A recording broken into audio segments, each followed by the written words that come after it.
که سړی ته به څنګه پته لګي چې ما نه الله رضا دی او ما نه الله خفه دی. چې کله بنده نه الله خفه شي، کور تی نه علي نه، ګاډی تی نه علي نه، جیداد نه اخلاص کی نه، بیماری پی راولي نه، د الله د ناراضتیا دلیل دی چې کله بنده نه الله خفه شي نو الله تی نه د سجدي توفیق والی. بی سجده التنده الله ته نه لګي، دا د الله د ناراضتیا دلیل چې پنځه ټیمه د الله ته تنده لګي، شکر وباسه الله ته خوښي. او په دې پنځو ټیمو کې کله لګي او کله نه لګي، پته لګي چې الله ته ناخوښی. یو ټیم د تنده الله ځان ته نه پرېږدي، الله درنه د سحر د مانځه د سجدې توفیق اغستی. سحر د الله تنده ځان ته نه پرېږدي، معلومیږي دا الله درنه خفه شوی دی چې ستا تنده الله ته نه لګي.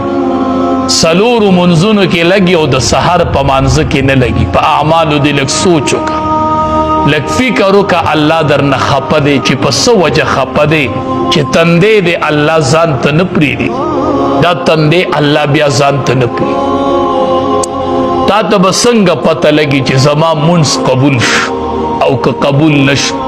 علما وایي د یو مون نه پس د بل منځ توفیق درته میلو شو نو دا د مخکني منځ د قبلېدو دلیل. سحر مون دې وکړه، هغې پسې د ماسپښین مانځه لرالې پته لګي د سار مون دې الله ته قبول شوی و، نو هغې قبولیت د ماسپښین مانځه ته راوسته. یو منځ دې وکړو بل نه کېږي، پته لګي چې دا مخکنی منځ دې الله ته نه دی.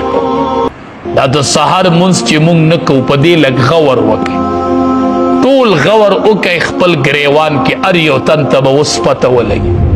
دوه کمۍ به کېږي د هغې د وجې نه د سحر مونځ د خلقو نه پاتې کېږي. یو خدا چې دا خلق به د ماسخوتن مونځ نه کوي، ځکه به د سحر مونځ ته نه پاسي.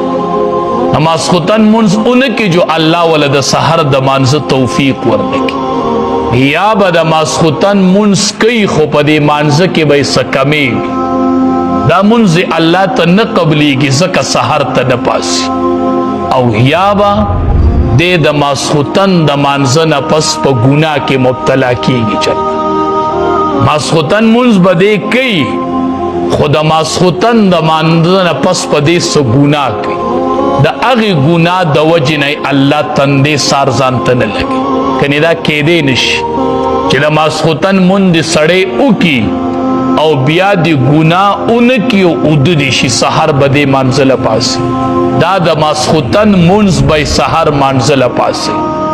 یا خو به دا بنده د ماسخوتن مونځ نه کوي، نو سحر ورته توفیق د سجدې نه میلاوي، الله وله توفیق نه ورکوي. یا به د ماسخوتن مونځ کوي خو د هغې نه پس په دې څه ګناه کوي، چېرته د هغې ګناه د وجې نه الله سار ځان ته تندې نه پرېږدي.